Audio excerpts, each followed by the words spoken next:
तो भैया देखिए, बात करेंगे इस वीडियो में सुमो एल ड्रॉप्स के बारे में। जानेंगे भैया किस टाइप का ड्रॉप होता है, बच्चे को कब दिया जाता है, बच्चे को जब देना ही पड़े तो कितना डोज दे, या फिर कितने रुपए का आता है, क्या साइड इफेक्ट करता है। सो वीडियो पूरा देखेगा, सब कुछ जानेंगे सुमो एल ड्रॉप के बारे में। तो भैया ये ड्रॉप ही आता है, इसके अंदर 1 ml का ड्रॉपर आता है, साथ में लिक्विड आता है। वो लिक्विड वो जो ड्रॉपर होता है उसके अंदर डुबो के बच्चे को बूंद बूंद करके देना पड़ता है। 1 ml का ड्रॉपर आता है, तो कई बार बच्चे को आधा देना पड़ता है, कई बार बच्चे को पूरा देना पड़ता है। अभी वीडियो में डिटेल से समझेंगे किस तरह से देना चाहिए। तो बेसिकली ये एक ब्रांड आता है एल्कम कंपनी का, और इसके अंदर आता है पैरासीटामोल 100 mg में। तो पैरासीटामोल आप जानते ही है, एनाल्जेसिक और एंटीपायरेटिक होता है। दर्द से जुड़ी प्रॉब्लम में, बुखार से जुड़ी प्रॉब्लम में दिया जाता है।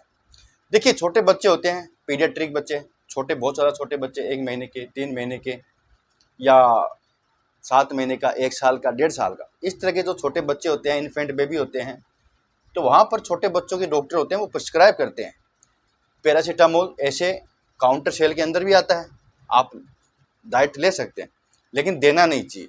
बड़ा व्यक्ति ले सकता है, कोई दिक्कत नहीं है, लेकिन छोटे बच्चे होते हैं ना, वहाँ पर डोज का पता नहीं होता, बॉडी वेट का पता नहीं होता, तो नुकसान कर सकता है। अगर आप पैरासीटामोल ज़्यादा दे रहे हो तो बच्चे को नुकसान करेगा, कम दे रहे हो तो बच्चे के काम नहीं करेगा। इसलिए छोटे बच्चों में अगर कभी भी देना हो तो हमेशा डॉक्टर की सलाह से दें। वो अलग बात है, अगर आसपास डॉक्टर ना हो और बच्चे के ज़्यादा बुखार हो तो आप मेडिकल स्टोर से लेके दे सकते हैं, लेकिन फिर आपको डोज पता होनी चाहिए कि भाई किस तरीके से दें, तो समझ लीजिएगा। तो भैया पैरासीटामोल बुखार की प्रॉब्लम में काम आता है।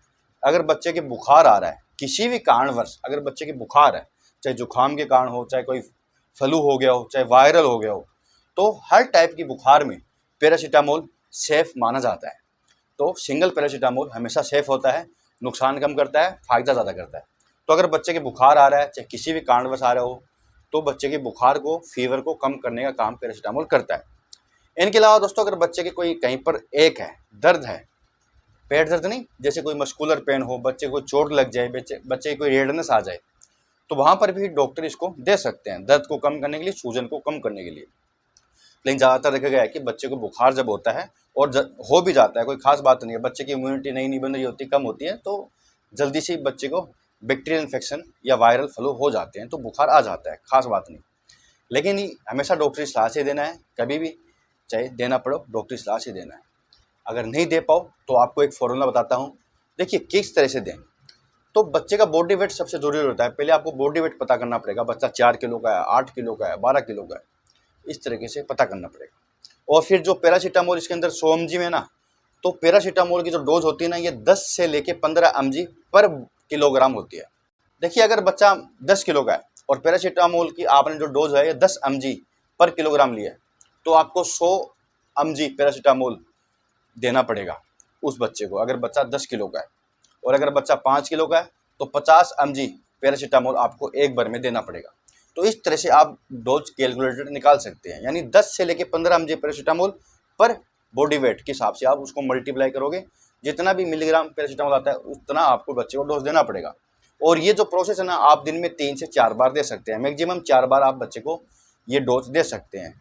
हर 4-5 घंटे बाद बच्चे को दिया जा सकता है, तो इस तरीके से देना पड़ता है। कई बार दोस्तों ये भी होता है कि बच्चे का बॉडी वेट ज़्यादा होता है तो थोड़ी डोज ज़्यादा हो जाती है, तो फिक्स नहीं होता, कुछ ऊपर नीचे हो सकता है। अगर डॉक्टर आसपास नहीं है और देना पड़े तो आप इस तरीके से दे सकते हैं, जो कि एक सेफ फॉर्मूला है। अब बात करें भाई देने के बाद बच्चे को क्या साइड इफेक्ट ये कर सकता है।